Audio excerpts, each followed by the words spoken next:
Good morning, everybody. It is your boy Opti. We are back for another episode of Simply Bitcoin. Let's go. Today is May 11th, 2023, and welcome. I'm glad to have you guys. We have a very special show lined up for you guys. As you can tell, I'm hosting the show again, but we are still your number one source for the peaceful Bitcoin revolution. We cover breaking news, culture, and mimetic warfare. We bring on Bitcoiners from all walks of life, literally from all around the world, from the biggest names to the everyday Bitcoiner. We got them all. This is what we aim to do for you guys. Just bring on all the voices of Bitcoin so that you guys can get the signal from every angle. And we will be your guide through the separation of money and state. And I couldn't have a better co-host today. We are experimenting a little bit. We got one of our boys over here. You guys hear him all the time on Twitter Spaces.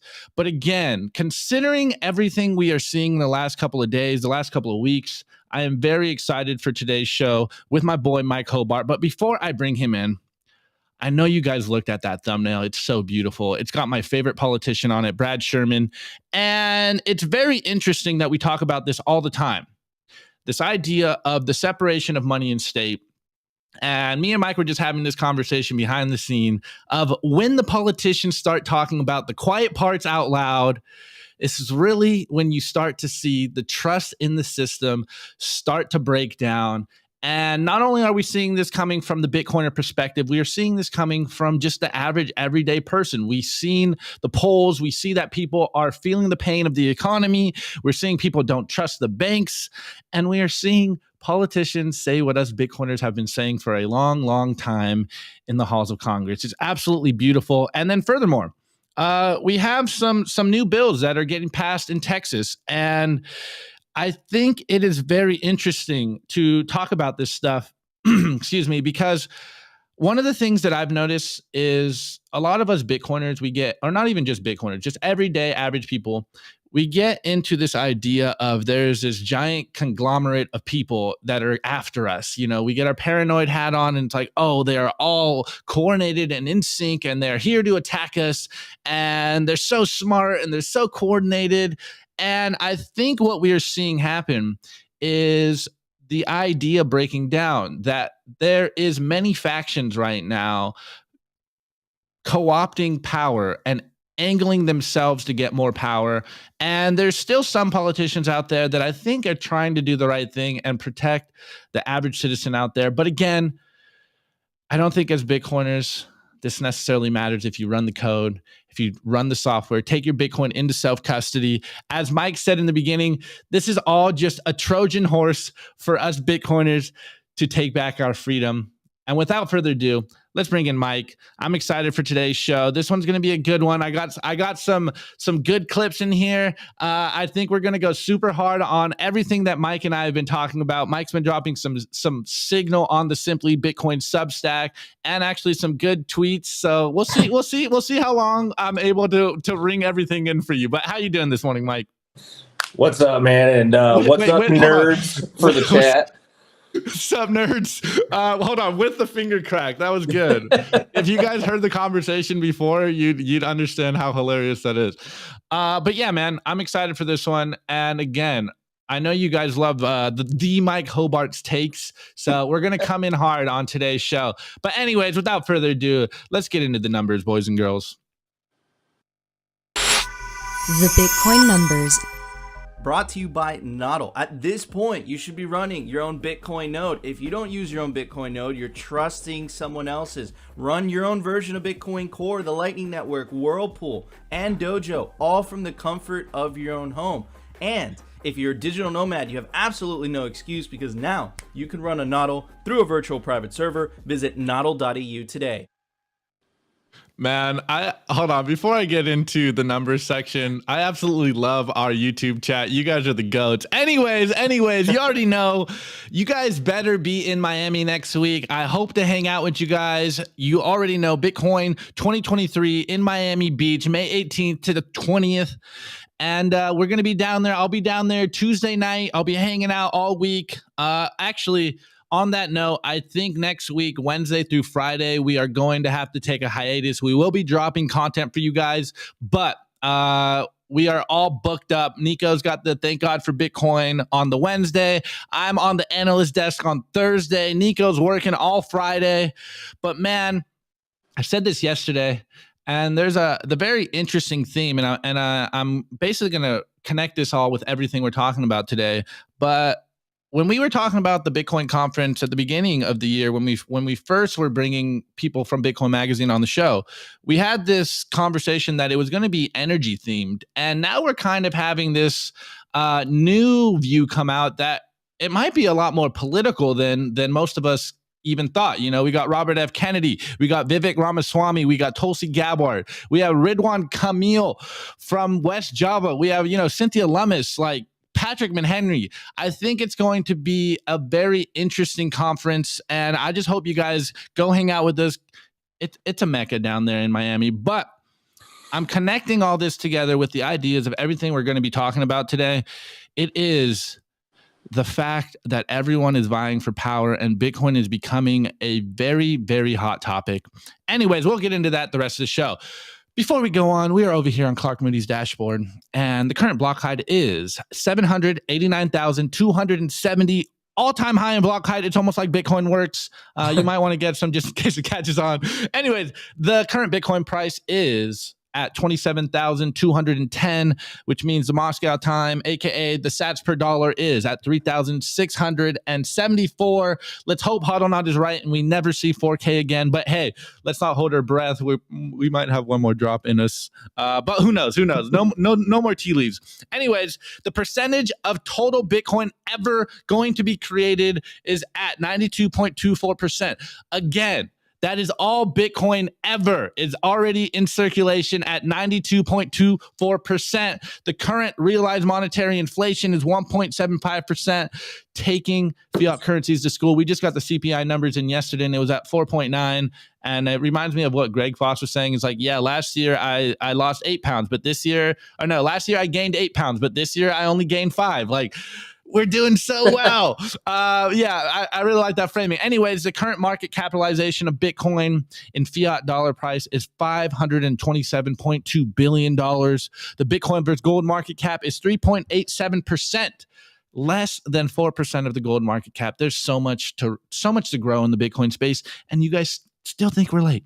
Anyways, the total capacity in the Lightning Network, at least public capacity, is 5,342.07 BTC, which equals out to $145.4 million in fiat dirty cuckbucks. Anyways, the public reachable Bitcoin nodes is 17,096. The hash rate in the last 2016 blocks is at 350 exahashes. The last 90 days at 332 exahashes. And I brought in these new numbers because I think they're very interesting. Yesterday, the estimated difficulty change was at like -3. Today, we're at 0.1%. So, hey, it's almost like the Bitcoin network is working as planned. And I know everyone is watching the mempool on mempool.space right now. And so I'm adding these numbers. I did see this morning that the sats per byte are going down. We have yet to see the 1 sat fees again, but hey, the low priority is at 8 sats right now.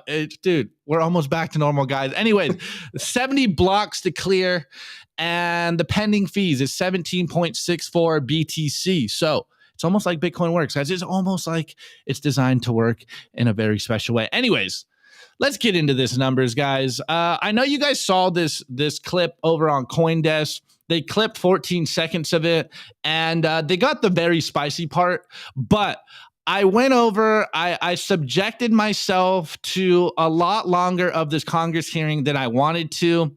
And I got more ridiculous stuff from Brad Sherman. And like I said in the thumbnail, he's by far my favorite politician because he's saying the quiet parts out loud. He is, and actually me and Michael probably have a little debate on this one because we have had the same debate in spaces, but he's like the only politician that really knows what game is being played. And every time I hear okay, we'll get into it. But in my opinion, Brad Sherman is absolutely terrified of Bitcoin, or rather paid off to act like he's terrified of Bitcoin.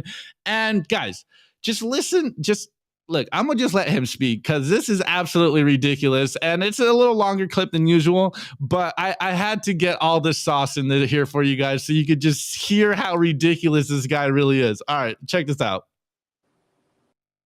Of missing out. Somebody else may get ahead of us in this technology. The Bahamas is ahead of us. Peru is ahead of us in cocaine cultivation. China is ahead of us in organ harvesting, and the Cayman Islands is ahead of us in financial crime. We don't need to catch up. Fentanyl is a new innovative technology. We don't need a regulatory system that rewards those who created that innovation. There are gaps in our regulatory system because Congress fails to pass a law prohibiting Americans from buying cryptocurrency. There are gaps in our law because we have not, in the alternative, passed a law saying that cryptocurrency is clearly a security. So we're going to leave it to the courts to decide based on the Howey test. And there are gaps because the crypto industry cannot prosper unless much of it is underwater, immune from the know your customer, anti-money laundering statutes. That doesn't mean everybody who invests in cryptocurrency is trying to hide money, although cryptocurrency means hidden money. Sometimes they think they can just make a profit investing in cryptocurrency and selling it to someone else who needs to hide their money. Just as you can make money by investing in a burglary tool factory without actually being a burglar. Sam Bankman-Fried is out on bail, unfortunately, living in my state much better than most of my constituents. But his ghost is still in this room. He haunts the halls of Rayburn, but let's remember why he was here. For one reason, to prevent the SEC from having jurisdiction over cryptocurrency and to give cryptocurrency the baby regulation, the patina of regulation that would be provided through the CFTC. If you want to know whether crypto is a currency or whether crypto is a security, just ask yourself, are those in the crypto business engaged in the financial services business or the agriculture business? It's clear that they want the agriculture committee regulator on this to provide a patina of regulation. All of the money and power in this town is in the pro-crypto side because crypto bros make money literally by making money, and they've made over $1 trillion out of thin air.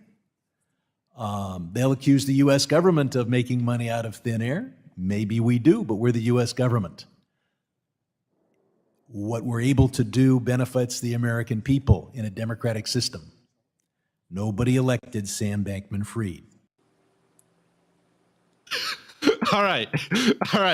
So much to unpack, but I'm glad I did that whole thing for you guys so you guys can hear it.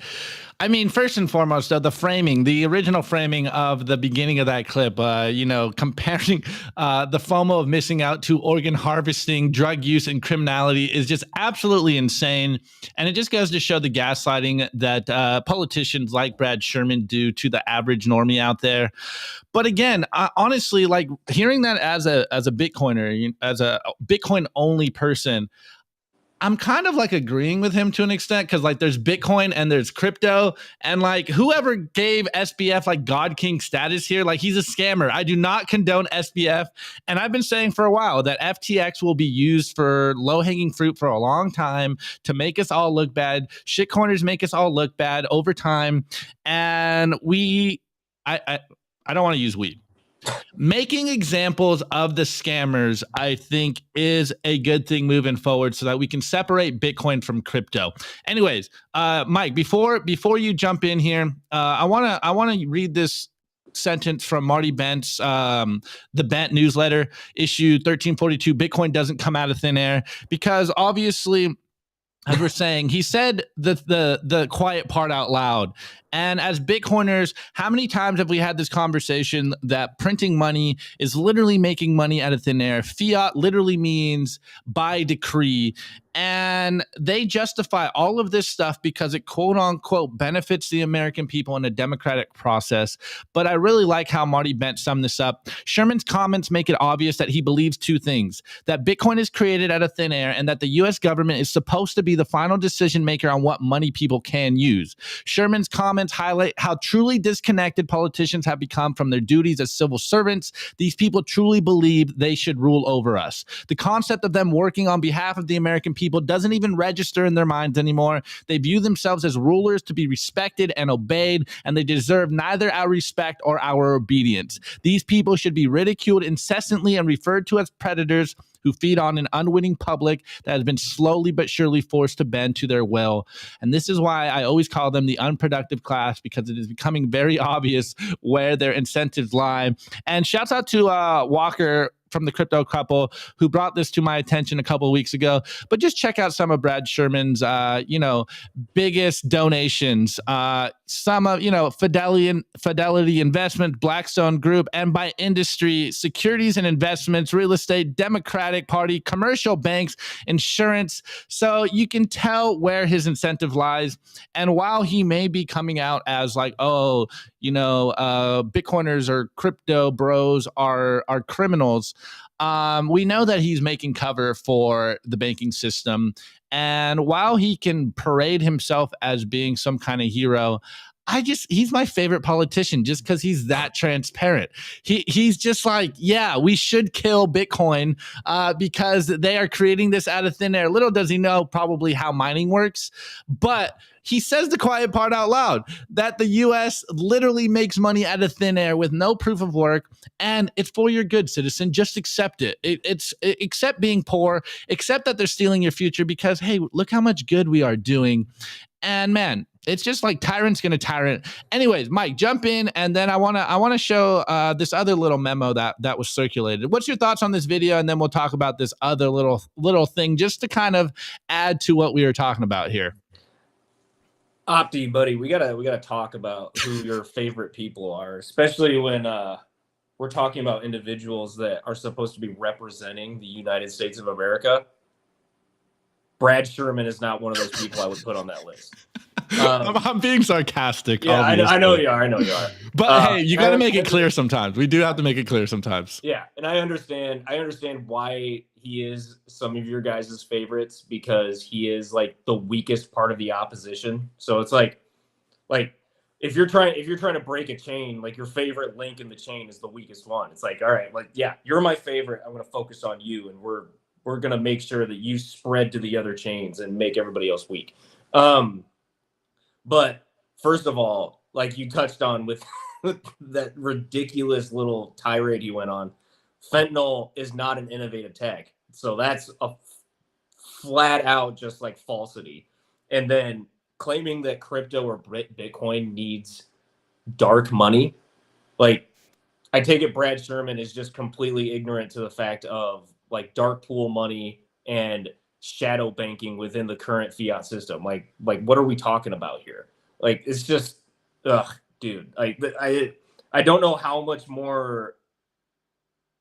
It's just the reason that I take the aggressive stance against Brad, against you, is that politicians are supposed to be leaders in some sort of sense, like as far as civil servants, because true leaders are serving their constituents. We're supposed to be shepherds to lead everybody to the promised land, right?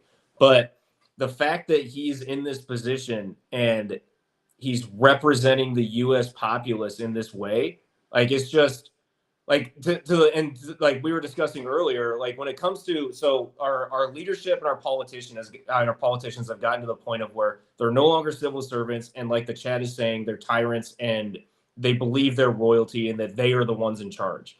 The problem is with what Brad said, like you're talking about, let's saying the quiet part out loud, when you're in a position where you're aiming to manipulate the populace, you don't acknowledge the double standard. That exposes just how stupid Brad Sherman really is.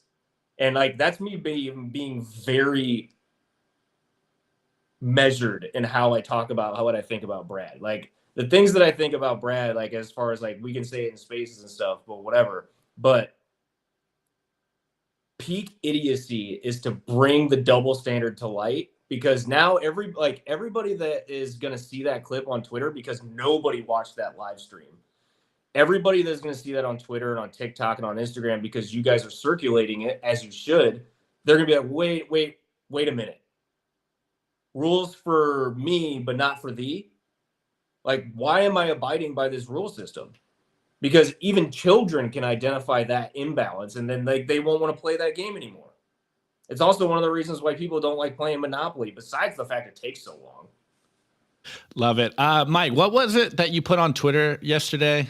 Something about inflation under that comment that you saw. Brad Sherman. Yeah. I tweeted at Brad over that clip, and I said, Brad, you do realize that the way that they made money, the crypto bros, as you referred to, the way that they made money off of having money just printed into thin air is through inflation via monetary debasement. You idiot. It's like, that's exactly what the US dollar did. That's why this S&P is up. That's why everybody's house is up 40%. And that's why nobody's actually up on anything. Love it. All right, guys, at the risk of letting the numbers run a little long, Caitlin Long also retweeted this yesterday. And we know that this financial hearing happened yesterday, but this came out May 9th. So yesterday was May 10th. This memo came out. It got leaked yesterday. But just look at what the key messages are. That what's it got over here that the Dems are sticking to over here. And again, we try to stay as bipartisan as possible, but it is very obvious that there is a cohort of the left that are very actively against crypto. And to an extent, I kind of agree with this, but there is some good signal here. So I want to read this. And me and Mike were kind of going back and forth on this one last night. So let me just read this real quick, and then we'll do a couple little rants on this. So key messages. 1, while Republicans claim that they are working to provide clarity to the markets by carving out space for the CFTC and crypto, they're simultaneously undermining and hamstringing the agency by proposing to cut its budget. Republicans are proving that they really aren't serious about protecting investors and consumers. Committee Republicans are trying to pass pro-crypto legislation in June. Well, newsflash, our nation is set to default on its debt as early as June 1st. Interesting. Republicans' number one priority must be to join Democrats in passing a clean debt ceiling bill to avoid an economic catastrophe before it's too late. Republicans have decided to embark on a partisan pursuit of sweeping digital assets legislation that erects entirely new legal framework for the crypto industry, when neither the Biden administration, investors, the SEC, nor other financial regulators have called on Congress to do so. The problem isn't ambiguity. It's mass noncompliance with existing laws, and crypto companies can't be let off the hook.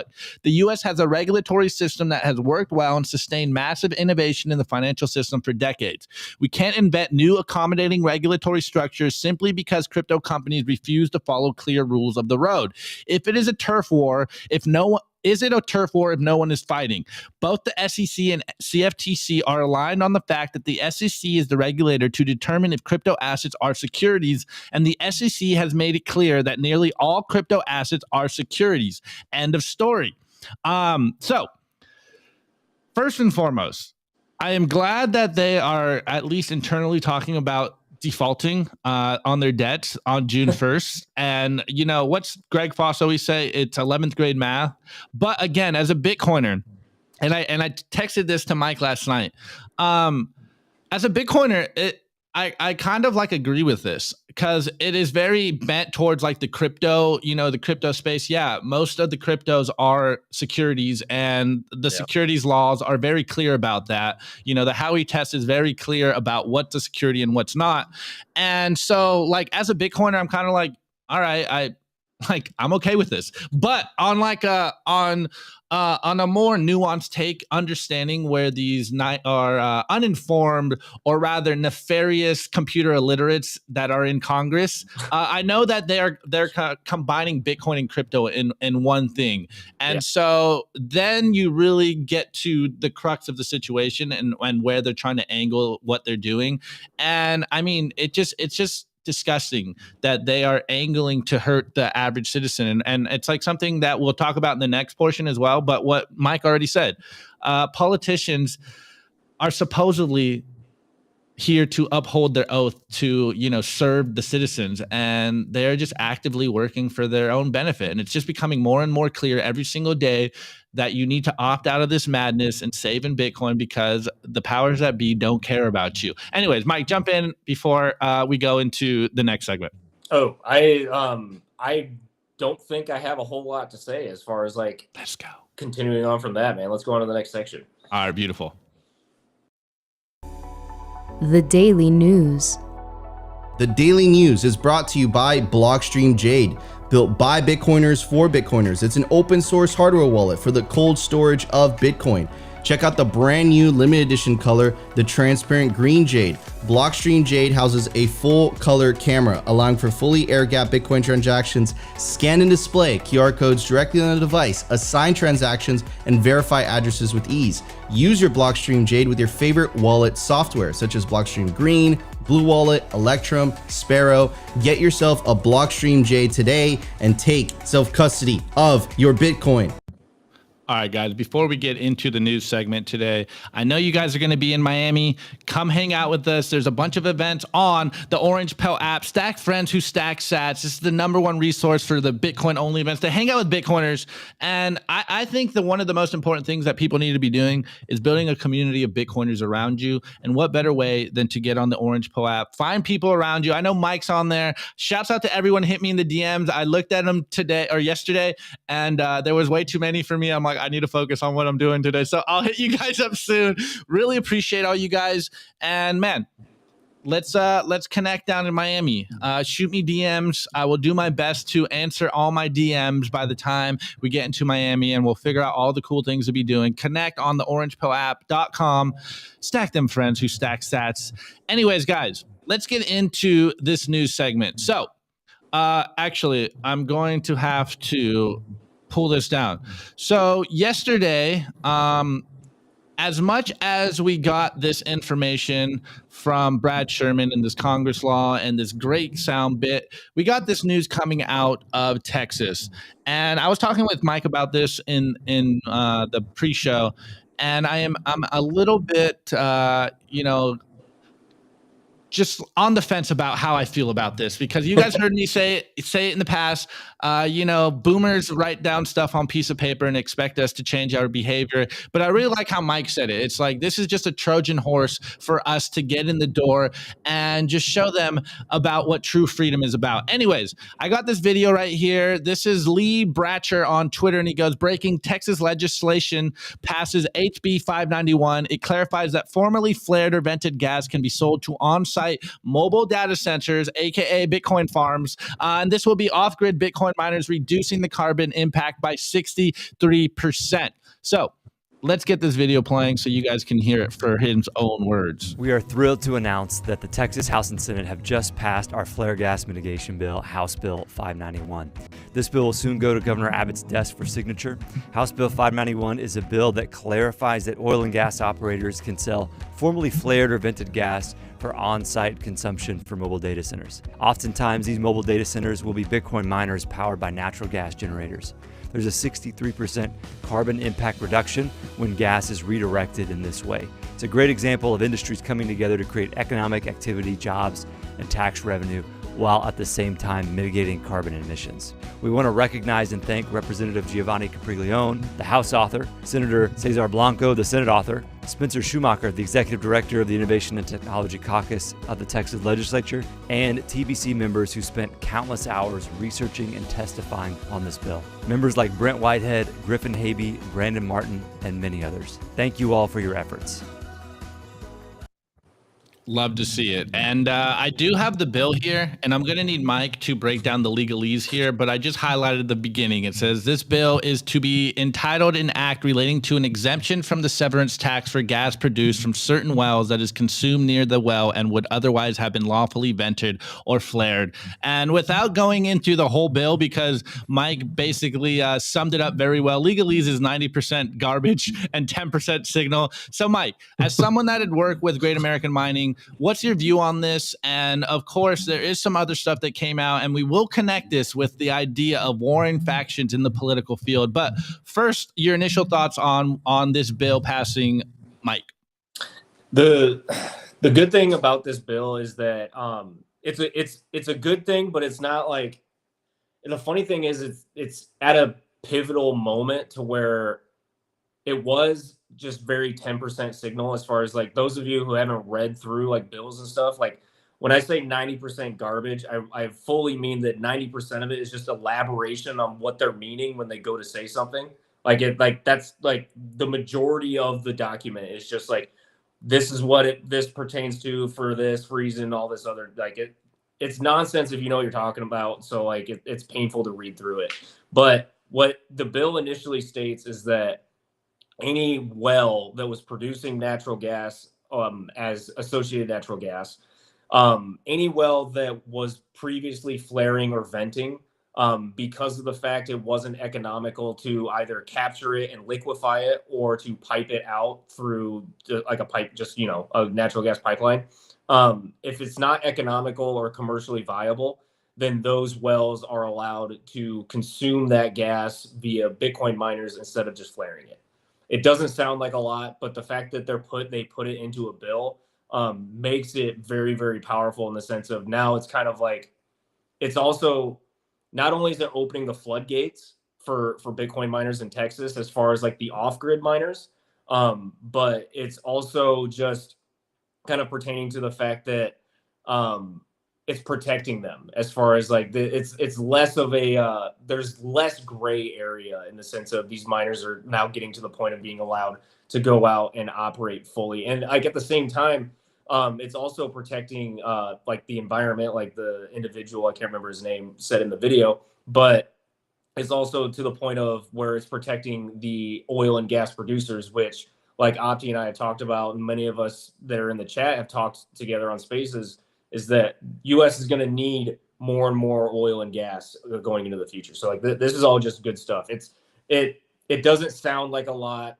It doesn't sound very powerful, but it is in fact pretty damn powerful. Yeah, especially when we consider what we were talking about, what everyone was freaking out about 2 weeks ago, the SB 1751 bill in Texas as well. And it was angling towards looking like Texas wasn't going to continue to be the leader in Bitcoin mining. And I have this great article over here. Shouts out to Matthew. He was on the show with Luxor Mining, and this is hash rate index. And it goes, SB 1751 would limit Bitcoin mining demand response in Texas, and SB 6 and SB 7 would benefit peaker plants. And I know Mike's been talking about this for a while. Not to recap everything about SB 1751, because we did cover that a few weeks ago.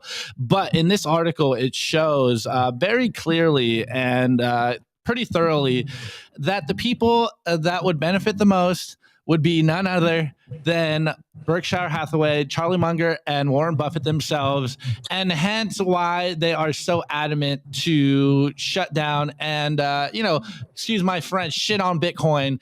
And it just really goes to show, in my opinion, that there is not one cohesive political faction either fighting for or against Bitcoin. There is very many interests involved right now. There's some people trying to push bills that are for Bitcoin, what I would say, like real politicians. And then there's other people that are just basically bought and paid for by the lobbyists.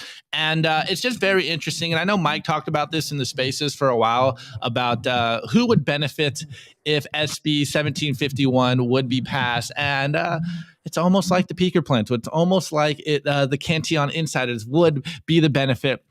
Anyways, Mike, if you want to jump in real quick on that one. Yeah.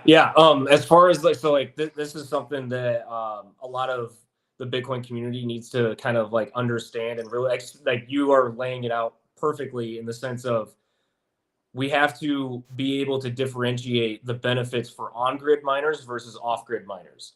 The previous bill was benefiting off-grid miners. This bill is not benefiting on-grid miners. Like you're on two sides of the meter. Off-grid is behind the meter, on-grid is in front of the meter. This is basically what it's pertaining to. There's a lot more concerns as far as like defending the grid infrastructure with the on-grid miners than there is for the off-grid, because they're, again, not connected to it.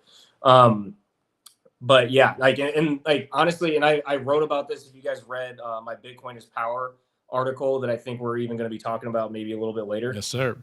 If you guys read that, I believe it was that article where I talked about how the on-grid miners are more than likely going to be relatively disintermediated or differentiated away from, because of that relationship with being on grid. A lot more people are going to be more concerned with, well, what if I can't watch my Netflix if the Bitcoin miners are running, which we know is ridiculous, but that's what people are going to care about. People don't interact with the wells that are off grid and out in the middle of Texas and in South Dakota and New Mexico and everything. Like, there's not many people out there, so they're just not going to be thinking of it.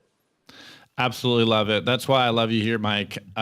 Bring in the receipts. Anyways, on that same note, we also got this bill that was passed yesterday.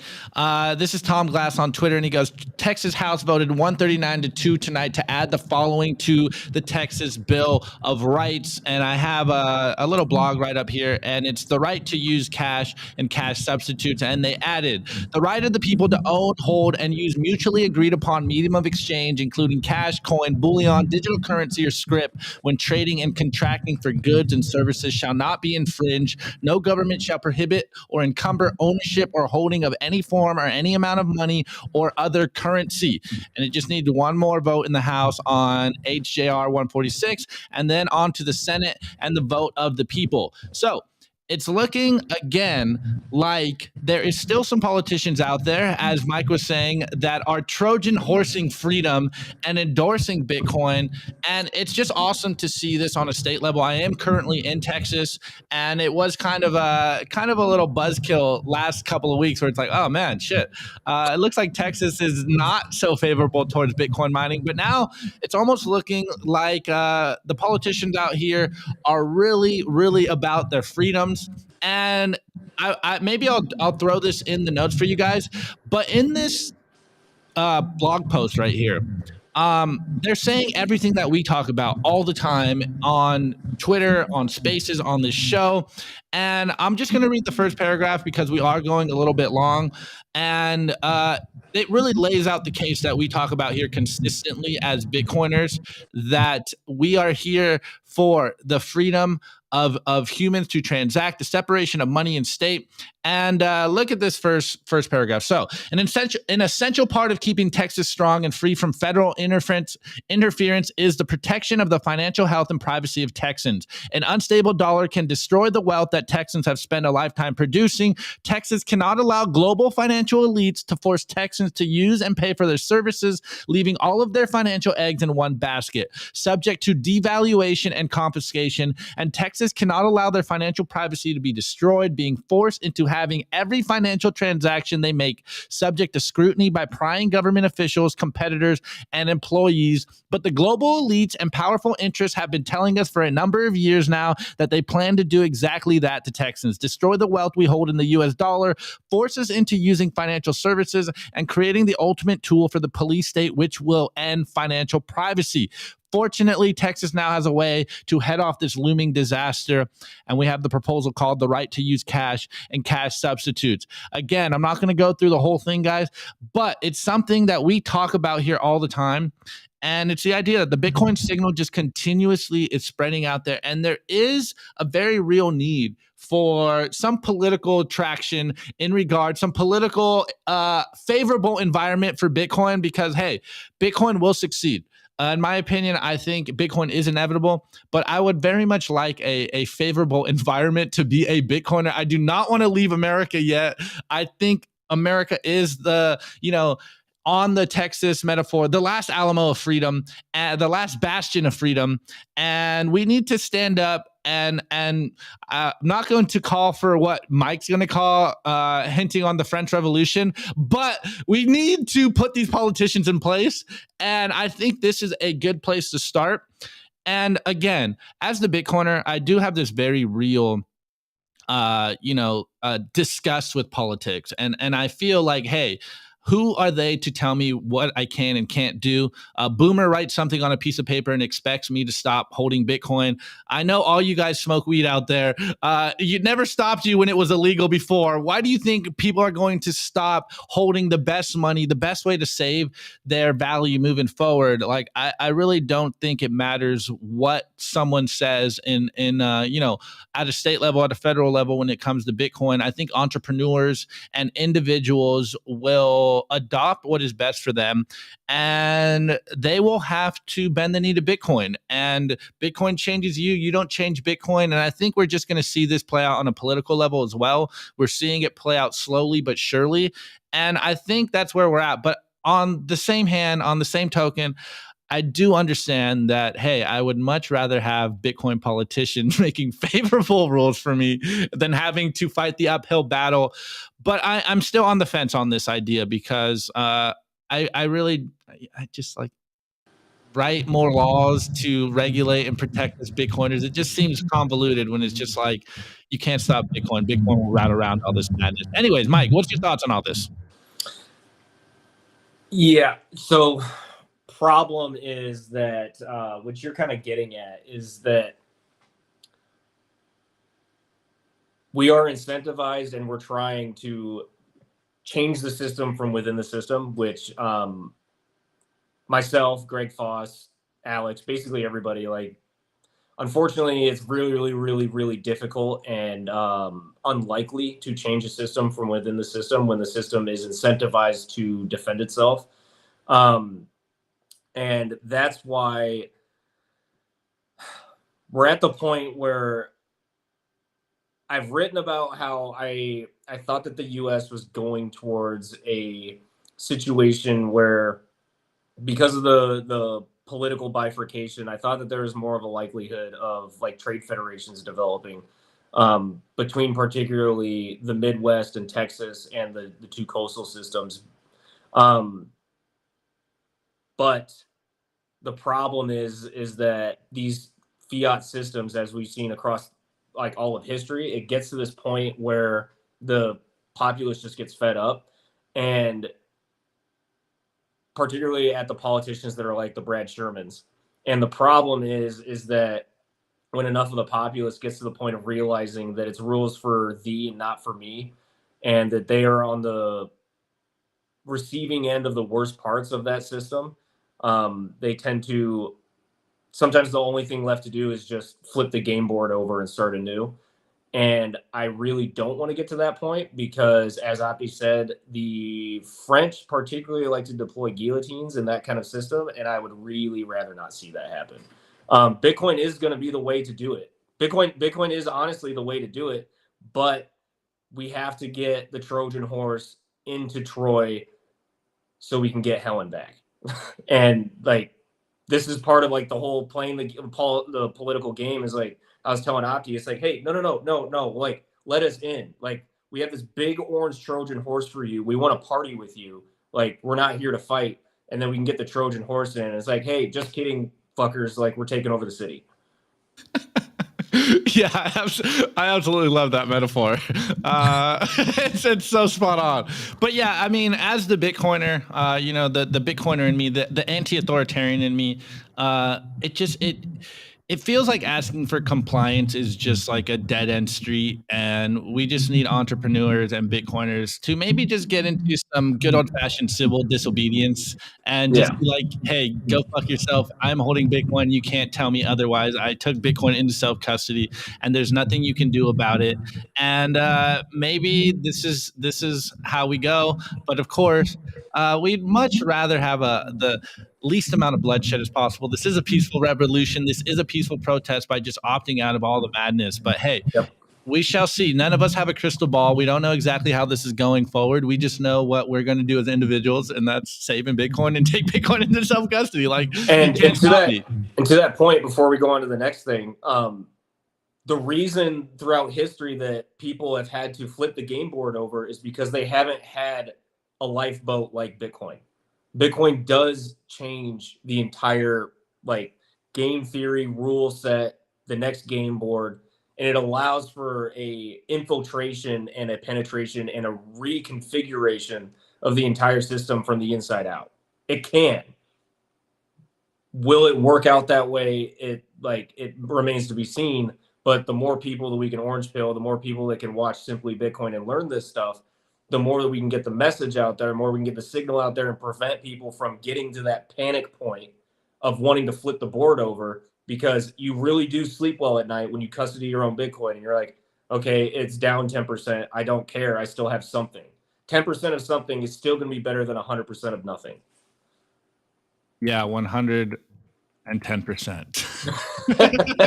All right, let's get into the culture. The Daily Culture.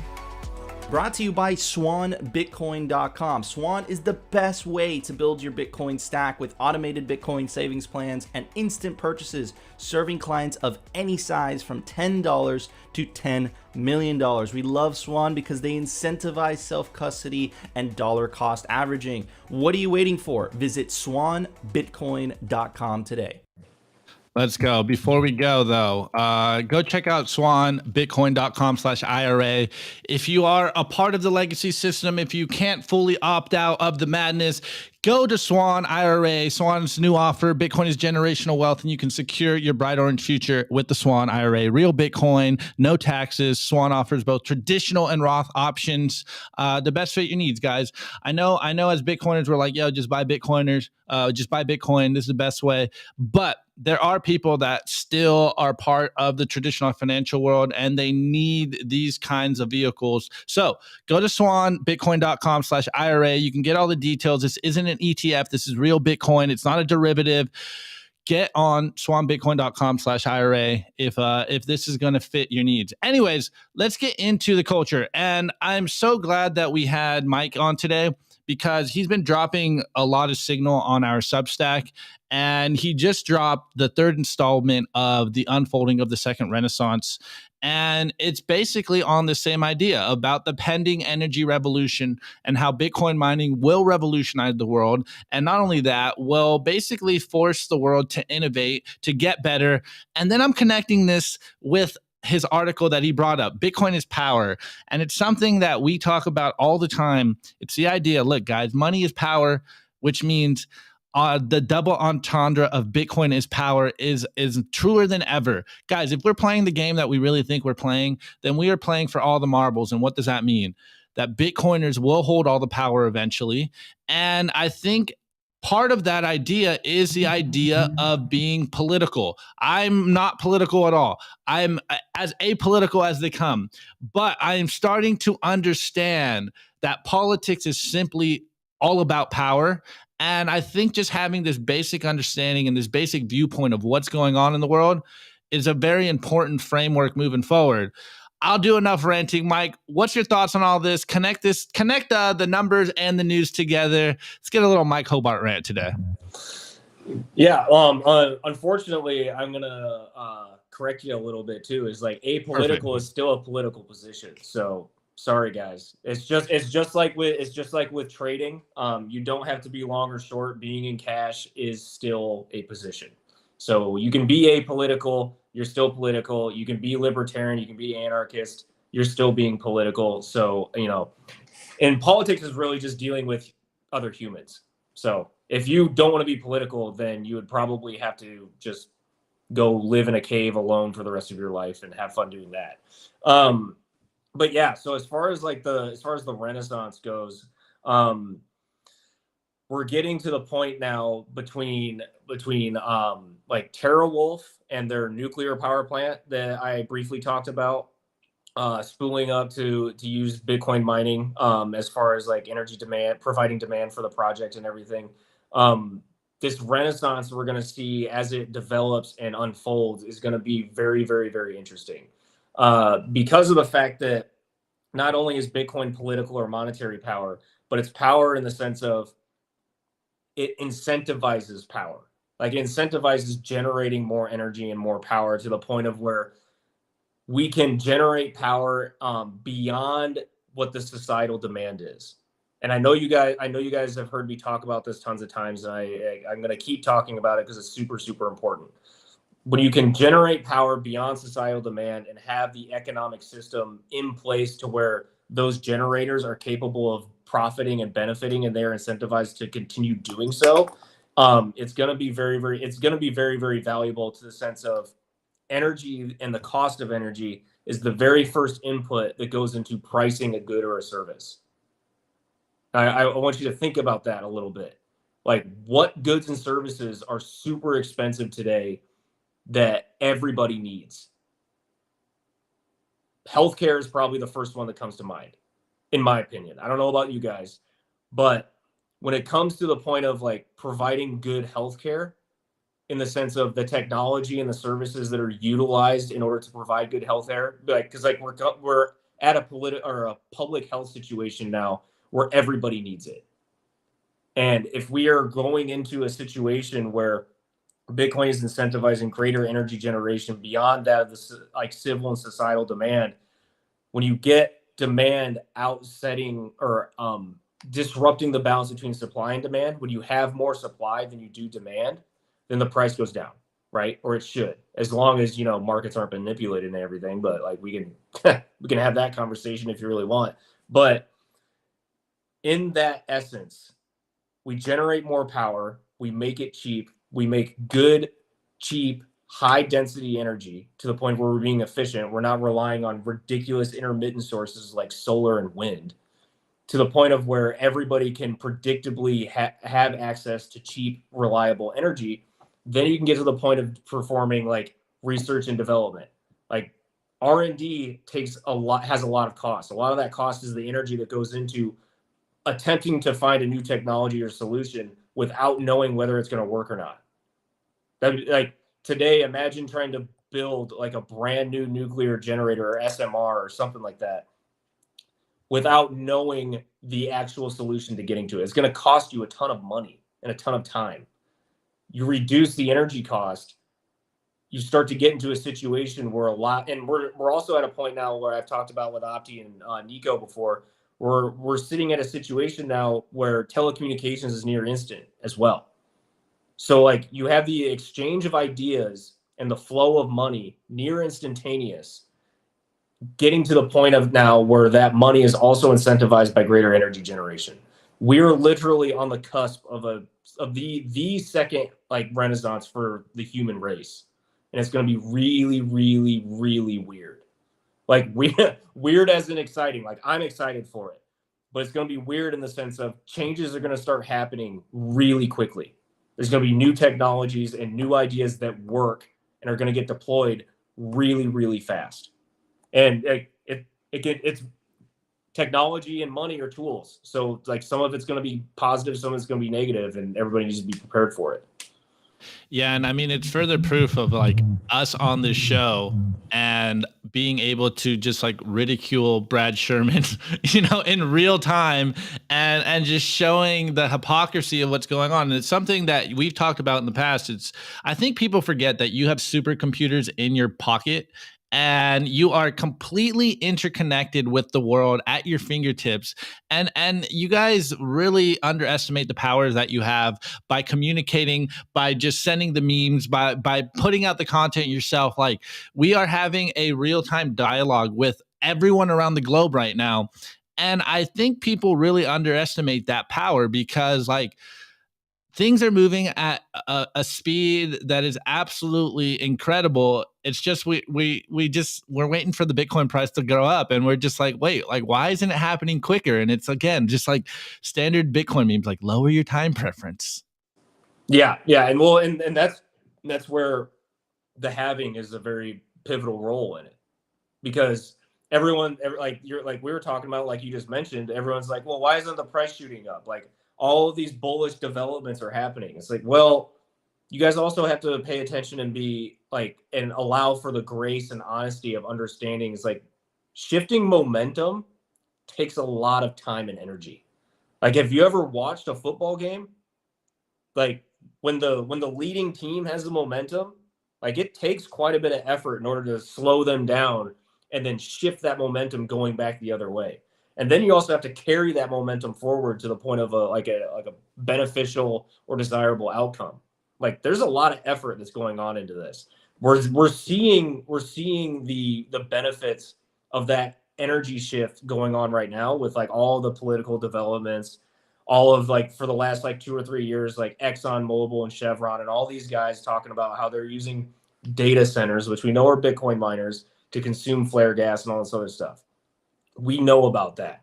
Or like the banks, like, or the financial institutions like Fidelity and all, and JP Morgan and BNY Mellon, all coming along showing like that they're interested in Bitcoin. These are all the little chips in the momentum that are like working in our favor. But then the Bitcoin halving comes up, and then then there's all that demand spooling up. The momentum is shifting, and then all of a sudden you get the subsidy issuance just ripped in half. So like, and this is why the seasoned Bitcoiners, those of us that have been through at least one full cycle and experienced it, because you have to kind of be like 5-6 years to really like fully understand it and experience it.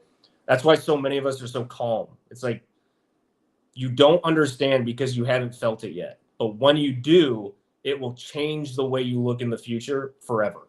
Like, and it's all for the benefit, in my opinion. Hey, we don't call it Bitcoin Zen for no reason. Right? You just like, you've been through so much shit at this point. You're just like, whatever. What's that one meme of like the guy on the roller coaster and he's just like straight face? Like, that's where we are. Anyways, let's get into the memes, guys. This is why you're here. The Daily Meme Review. Brought to you by Kaboom Racks. I get this question all the time. Nico, where should I buy Bitcoin miners? The answer is Kaboom Racks. It's the best place to buy Bitcoin miners. That's where you're going to find the best deals and the best prices. Start your mining utopia today. To check out their racks, you got to go to t.me/Kaboom Racks. Join their Telegram group and start your mining journey today. Kaboom Racks. Actually, guys, I almost forgot. Shouts out to BitPlates. Easy to use, hard to destroy. Get yourself a BitPlates domino. It's designed to preserve your Bitcoin wallet. Guys, do not leave your seed phrase in your sock drawer on a piece of paper. This is not the way. Get something that is indestructible. Go to bitplates.com. Get 10% off if you use the code SIMPLY. But without further ado, Kaboom Racks. We are in the meme review. This is your favorite portion of the show. And you already know the deal. I mean, me and Mike just talked about it. We are in an information war, guys. You guys have supercomputers in your pockets. Don't underestimate your influence. Don't underestimate the effect you can have by spreading the signal, by waking up your friends, your family, your normie friends, if you still have some of them. Tweets are the bullets, memes are the artillery. And just keep sending me memes, whether it's on Telegram, whether it's on Twitter.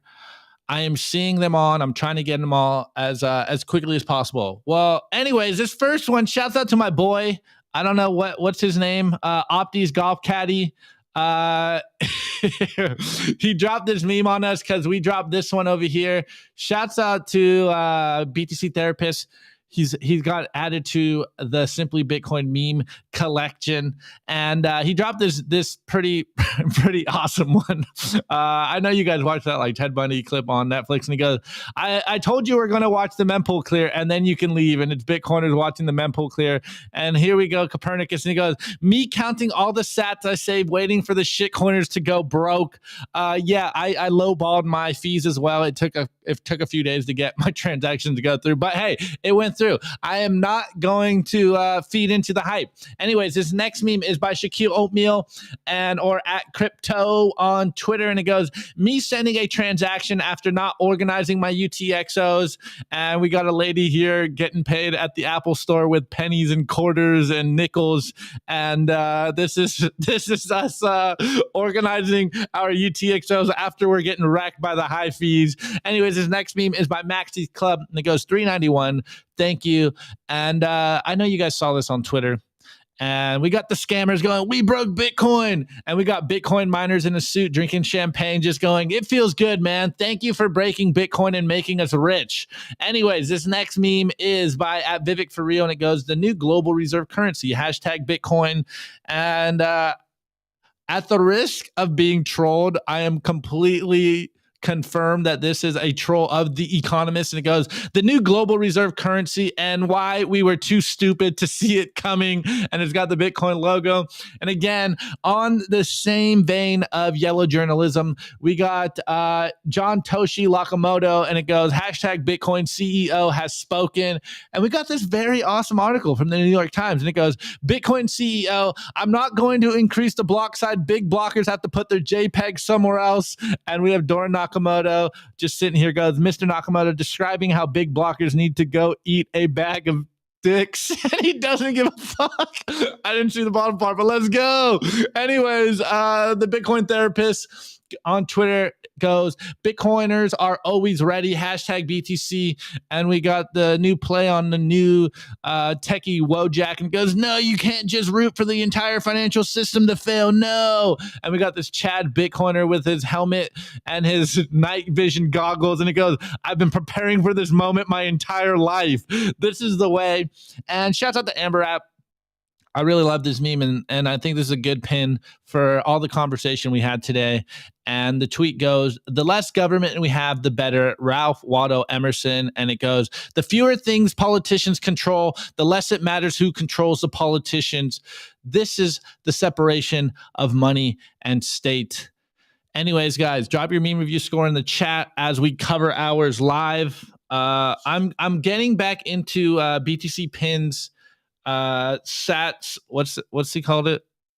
Cards, Sats obsessed mentality, and we got the orange pill white card here because we be dropping orange pills all day. All right, Mike, what's your meme review score? I think I'm gonna go with a classic stack of Great American Mining stickers here. Ooh, They're wow. collector's items now though, so you guys are gonna have to deal with not being able to get them. Dude, he's got a stack over there. Look at you. All right, guys, drop your meme review score in the chat as we plug Represent while we're waiting for you guys. Shouts out to Represent. I wear it every single day. What am I wearing? Oh, I'm wearing the limited edition Simply Bitcoin B logo that matches the hat that I wear all the time. Go to representltd.com, use promo code simply-bitcoin, all caps, and you can get, I think it's 10% off all the gear. You'll see Nico. You'll see Nico in Miami wearing a hoodie. That's a Represent hoodie. Who does that? Absolute psychopath. Anyways, let's see if some of these have no memes yet. All right, I gotta continue because I can't rug pull the memes because every time I do that, everyone yells at me. So we're gonna chill out for a moment. Wait for your meme scores to come through. But Mike absolutely killed it. I did have your little clip here. Oh, we could play that while we're waiting for the meme scores in. That'd be perfect, actually. Yeah, actually, we're gonna do that. This is extra meme for you guys. Check it out. 1 second. Let me get this for you guys. This is Mike's on his Twitter. He's absolutely killing it. Where'd it go? I had it here a minute ago. Here we go. All right, check this out. Check this out, guys. Let me get this going for you guys. Good clip. Really sums up everything we've been talking about here. Just like the Federal Reserve is. It's all based on paper. There's nothing of any real value there. It's all paper notes. And he sent the Templars to prison and execution, except for Scotland and Portugal, where the Pope and King Philip IV really didn't have a lot of control. I think that the governments of the world, looking at the situation, looking how close we are to seeing this current world conflict emerge into a full-blown global thermonuclear war, that maybe they need to start thinking about the wisdom of King Philip the Fair and say it's time to simply grab all these private central bankers all at the same time so they can't simply skedaddle from one nation to another and come back and try the same thing again, as they will inevitably do, because these people are addicts. They're hopelessly addicted to other people's money. That's why we call them money junkies. When we see somebody who's addicted to cocaine or methamphetamine or heroin, and we can easily see how they're destroying their home and community around them. Now we need to look at these money addicts and look at how they're destroying the entire world around them. And it's time for an intervention. It's time for us to become private central banking heretics, to stop believing that this is the way life is supposed to be, because it isn't. It isn't even the way the United States was actually started. And they're trying as hard. Look at the destruction of our nation. We used to be the world's greatest nation. Now the most generous estimate is we're down to number 16 and still falling. And yet, despite the destruction to our nation, its infrastructure, its children, its quality of medical care, the quality of its manufacturing output, we still are compelled somehow to go out and force this same banking system onto the rest of the world at the point of a bayonet. Does that make any sense at all? Not to a rational human being. To a money junkie, yeah, it's perfect. But we're really at a crisis point in history. And the first step to resolving that crisis, to not let it go any further into a potential nuclear war, is to recognize that private central banking, ruled by manufactured illusion of debt, is no more legitimate a system of governance than rule by divine right or rule by slavery. We all need to recognize the true cause of all the pain and suffering and wars. It's not the terrorists, it's not Al-Qaeda. These are just distractions and set pieces put in front of your eyes so you can't see the very clear pattern behind much of modern human history. It's a war of banking systems. Fire, just like the Federal Reserve is. Whew. Wow, too much sauce on today's episode. Anyways, we got some meme reviews in here. Let's go. First one is by Speedster47. It goes, love that last one. I give it 1 Sherm. Okay. All right. Perfect. Okay. This next meme review is This next score is by Igor, and he goes, I'm all right. Heads up, I'm not filtering right now. So if I mess up and I pull one up, I will filter. Anyways, Igor, I give those memes 3 Hail Marys, 4 Our Fathers, and a glory be. Keys be upon you. No, sir, keys be upon you. Okay, this next meme review score is by Opti's golf caddy, Jenny Yellen Harder. Score, Mike's caddy, Chrissy Lagarde, only in an ascot. Nice. That's a nice visual. Okay, this next one is by Ranmore, and it goes, score, my fam flying kites. If you know, you know. I guess I don't know. Let's go. Okay, it's basic biology. Score is, I give the means the cure for pneumonia, ultra microscopic volcanoscanosis. Okay.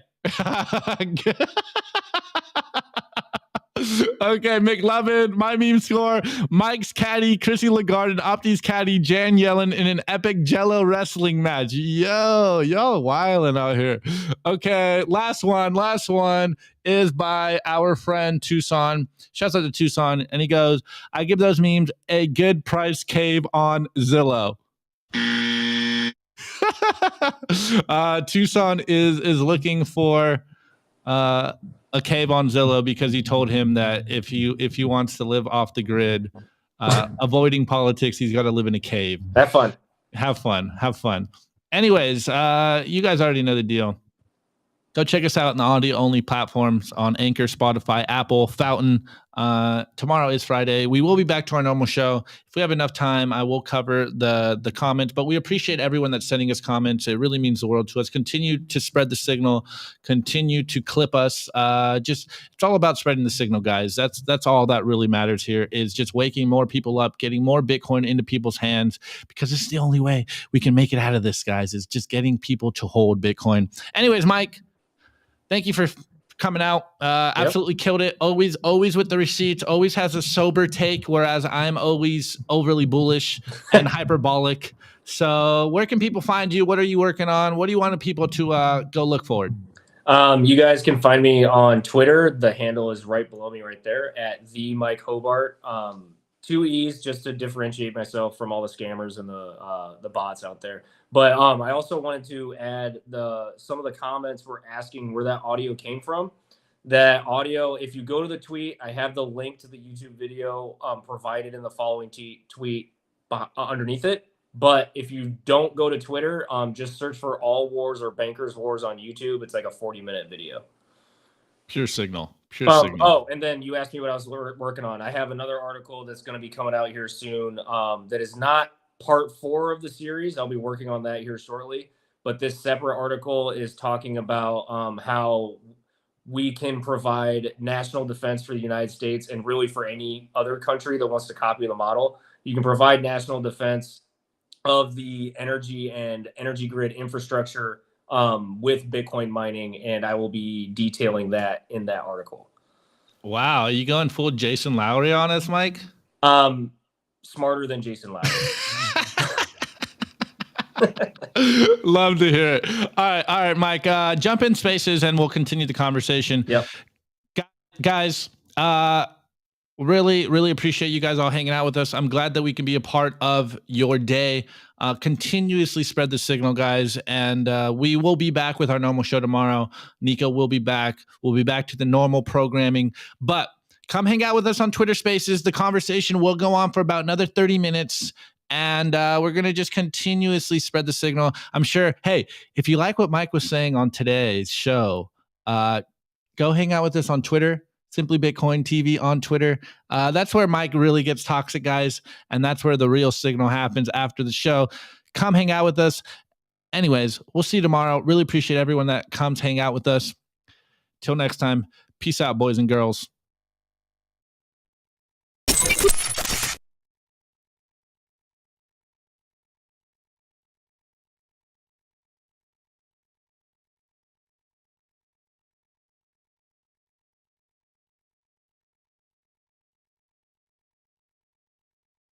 The ending is not as good as usual when I am the one that does all the hosting. But hey, the show don't stop. We are in Twitter Spaces. This is a Bitcoin only space by Bitcoiners for Bitcoiners. So come up here, add to the conversation. I am sure we're going to get Mike to just continuously go in a little harder on everything he said on the show, because that's what we do here. We just continue to give the signal all day, every day.